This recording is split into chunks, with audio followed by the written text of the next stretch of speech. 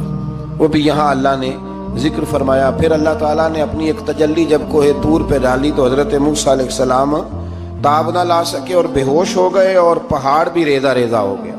اس کا ذکر بھی اللہ نے انہی آیات میں فرمایا۔ آیت نمبر 144 سے 155 تک حضرت موسیٰ علیہ السلام کو رسالت عطا کرنے، کلیم اللہ کا منصب عطا کرنے، تورات عطا کرنے کا ذکر ہے۔ آگے چل کے بتایا کہ جو متکبر لوگ ہیں نا وہ آیات الہیہ سے منہ پھیرتے ہیں، اور جو لوگ اللہ کی آیات اور قیامت کو جھٹلاتے ہیں ان کے اعمال باطل ہیں۔ پھر موسیٰ علیہ السلام کے کوہ طور پر قیام کے عرصے میں بنی اسرائیل کے زیورات سے بچڑا بنا کر اسے معبود بنانے کا ذکر ہے۔ ان میں ایک جادوگر تھا سامری، سنا ہے سلالہ میں اس کی قبر ہے۔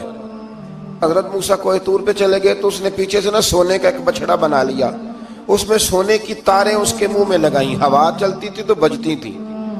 اتنے کمزور عقیدے کی یہ قوم تھی کہ انہوں نے فٹافٹ ماننا شروع کر لی، فٹافٹ ماننا، کہنے لگے یہ ٹھیک ہے۔ چنانچہ موسیٰ علیہ السلام جب واپس آئے تو قوم پر غصے اور افسوس کا اظہار فرمایا اور کہا میرے پیچھے تم نے ایسا برا کام کیا۔ انہوں نے تورات کی تختیاں بھی زمین پہ ڈالی اور اپنے بھائی ہارون علیہ السلام کا سر پکڑ کے اس سے جواب طلبی کی۔ انہوں نے کہا اے میرے ماں جائے، بڑے خوبصورت لفظ ہے قرآن پاک، اے میرے ماں جائے، اے میرے بھائی، قوم نے مجھے بے بس کر دیا اور قریب تھا کہ یہ مجھے قتل بھی کر دیتے۔ اب آپ مجھ پر سختی کر کے دشمنوں کو ہنسنے کا موقع نہ دیں، کبھی بھی دشمنوں کو اپنے اوپر ہنسنے کا موقع نہ دینا چاہیے۔ پھر آیت نمبر 151 میں موسیٰ علیہ السلام کی دعا اور کلمات استغفار کا ذکر ہے۔ آگے چل کے بتایا کہ غصہ ٹھنڈا ہونے پر موسیٰ علیہ السلام نے تورات کی تختیوں کو اٹھایا جن کی تحریر میں اللہ سے ڈرنے والوں کے لیے ہدایت اور رحمت کی بشارت تھی۔ آیت نمبر 156 سے لے کر 158 تک میں موسیٰ علیہ السلام کی دعا کا ذکر ہے، جس میں انہوں نے اپنی قوم کے لیے اللہ تعالیٰ سے دنیا اور آخرت کی بھلائی مانگی۔ اللہ تعالیٰ نے فرمایا یہ کامل نعمت میں ان لوگوں کو عطا کروں گا جو ایمان کے ساتھ تقوی بھی اختیار کریں گے، یہ انہیں ملے گی نعمت، اور پھر وہ زکوٰۃ دیں گے اور اس عظیم رسول یعنی نبی کریم صلی اللہ تعالی علیہ وآلہ وسلم کی وہ پیروی کریں گے۔